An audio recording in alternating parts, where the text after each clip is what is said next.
2, 1. Action. Hello, good afternoon, Mr. Jordan. My name is Eulene Inniss, and I am a member of the Guerrilla Journalism class, and under the leadership of Milton Alamadi, FLATBUSH News. And we have heard of your candidacy, and we are looking at candidates who are actually thinking outside of the box. So I am very humbled that you agreed to have this interview with me. My first question, Mr. Jordan. Why are you running for office? And how, or rather, what experience are you bringing to this office? Well, thank you for that question, Ms. Inniss. My name is Victor Jordan. I'm running for the Assembly seat in the 42nd Assembly District. Just to give you a sense of the district, it runs from Martin Street in Brooklyn all the way down to Avenue N on one side. On the other side, it runs from Brooklyn Avenue all the way down to Coney Island Avenue. It's FLATBUSH, parts of East FLATBUSH, Midwood, Business Gardens, and so on. In terms of what motivated me to run for office, I got very disgusted with the foreclosure crisis in my district, which has one of the highest foreclosure rates. And the other thing is the displacement of residents in my district who cannot pay the high rents and as a result are forced to move. In my district, 25% of the students are living in temporary housing. So we have a housing crisis in my district. And that has propelled me to offer myself to address this problem because the current occupant is doing nothing. Secondly, we have a problem with education. Our district is underfunded. We don't have as much funding or resources as other districts, and I see no reason for that. I think we need someone to fight for us to make sure we get as much funding as any other district. Okay, Mr. Jordan, you just said that the problems, so language problems, you said there was housing and education. Are those your major platform, or are there other issues within that district that you see as relevant to your need to be in a candidate? Well, that's my major district. It is a foreclosure crisis, which I must address. Second is displacement of residents in my district. And I believe that education is the key. So I want us to get as much resources as they get in Parksville. Okay. You are practically new to the voters. So tell me, what information do you think the voters should be able to get on elected officials? And how should they be able to get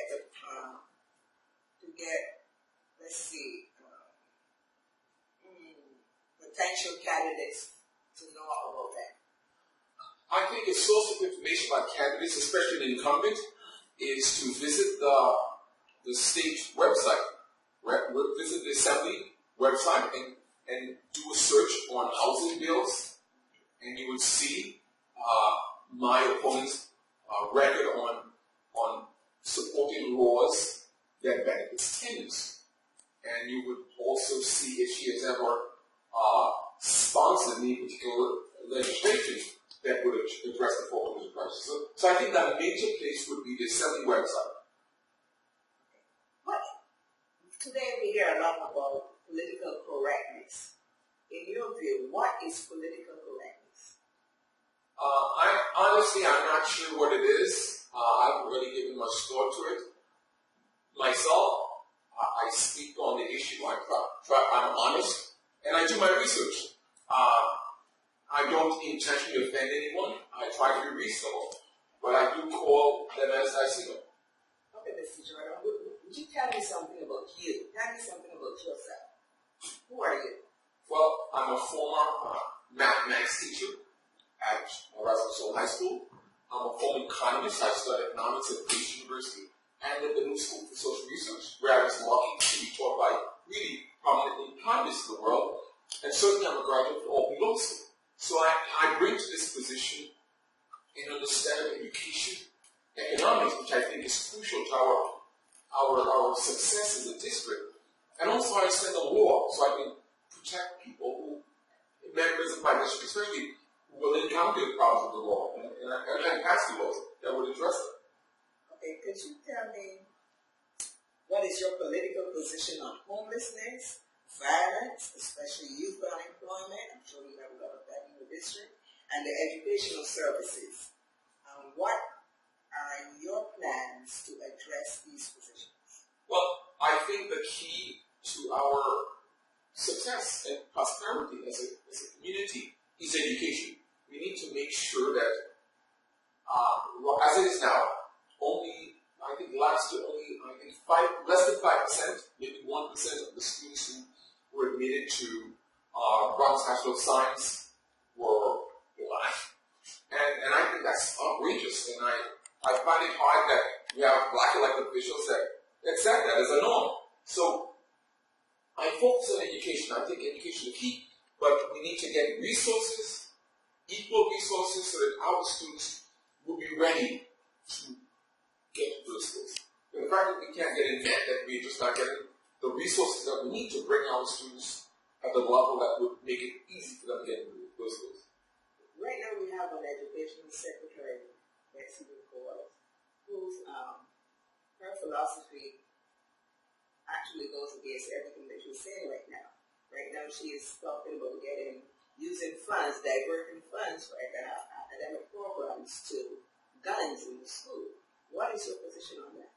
Well, certainly, I think that that's misplaced. I think we should look at the causes of guns being in the school. We have to look at the other factors that create an individual who would want to use a gun in such a way as to cause injury or death to his own classmates and his teachers. So I think we have to, maybe there might be mental illness issues, or it's a function of resources to address those problems before they hit the fan, so to speak.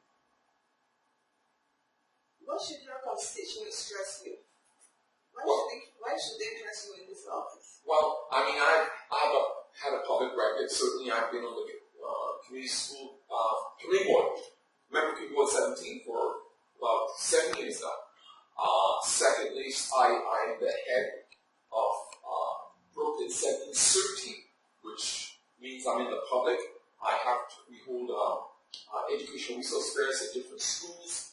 We speak at schools. We speak at different events to spread the word about being prepared for a disaster. Certainly, I've taught at Erasmus High School for 15 years. I've taught at SUNY for 10. I have a record that one can see. So, you can just judge me on my record. That's why they should trust me. Right now, the political climate is so toxic. You hear people talking about alternative facts, and the truth is not the truth. So, if, as in your position, if you had to lie to the public, would you? Do politicians lie?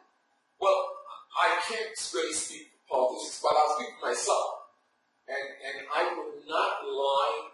I believe the only time I think someone said that you may lie is if someone's injured and they've lost a limb, and you don't want to tell them they've lost a limb because they may go into shock. So, in a case like that where it would cause more harm to tell this individual the truth than to tell them something that would comfort them, maybe it's just but in general, I believe it's the truth.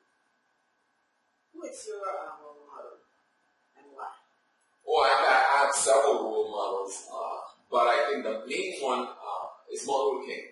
I think that he always knew his life was in danger, but he fought on, and he refused to stoop to the level of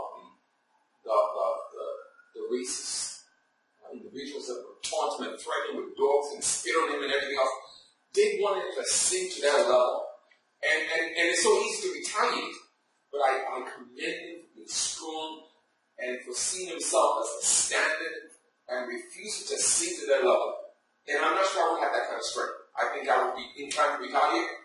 So I think he is one of my role models, certainly Marcus Garvey.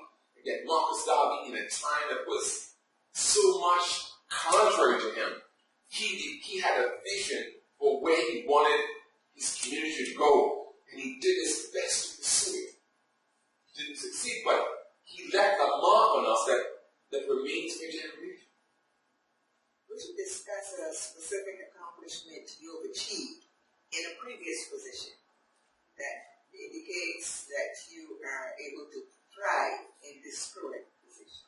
Well, for instance, I am the chair of Brooklyn CERT 17, which is a group that within Community 17, we're responsible to spread the word about being prepared for disaster. Also, we train volunteers so that when there is a disaster, we have a team of volunteers that would help their neighbors. Now, there are 59 community boards in New York City, and Community Board 17 was one of 7 with our CERT team. And I came here, and I started one. So before there was nothing, now that we have a team of maybe 50 volunteers that stand by, ready to help their neighbors in disaster, and also they're part of a team that spreads the word to everyone in that district about disaster preparedness. Okay, Mr. Jordan, would you just look into the camera and convince your voters why they should vote for you on September the 30th? Well, I think what's key to making a decision about who one should vote for is just individuals have a grasp of the issues that bedevil our community. The issues are the displacement, which is a problem that has to do with rising rents, which we cannot afford to pay. And number 2, the foreclosure crisis, which is many of us, because of the change in economy, cannot keep up with the mortgage pyramid. And lastly, education, which means you have to grasp the fact that success is a function of resources, teachers, school material support, class size, and different programs, and you need funding. And when one school district can get what they need, and another one cannot, we have this imbalance. We need someone to fight for equality. And I understand that issue. In terms of the foreclosure problem, I know the foreclosure problem that's bedeviling us is not of our own doing. We are not responsible for the fact that we have been locked out of certain positions that pay you the high income that will allow you to make these high mortgage payments. We have a workforce that discriminates against us. Unfortunately, but it's been going on for a long time. And we have to fight against it. We have to make sure that our members have the same access to every single job as other groups.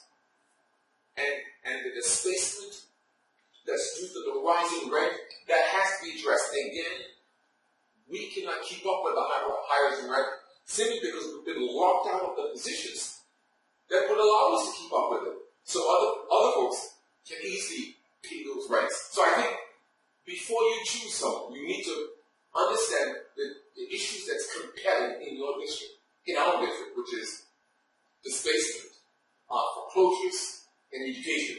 And once you understand that, you need to pick someone who has a grasp of those issues. And I'm the one with the training and the experience to know how to solve those problems, to know how to lead that fight, to find solutions to those problems.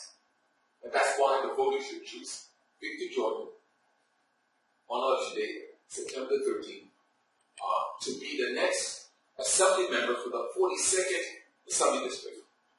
Thank you. Mr. Jordan, I feel your passion. I wish you well. We do need leaders who not only can identify people's needs, but are willing to lead them forward. Thank you so much. Thanks very much. Thanks. You want to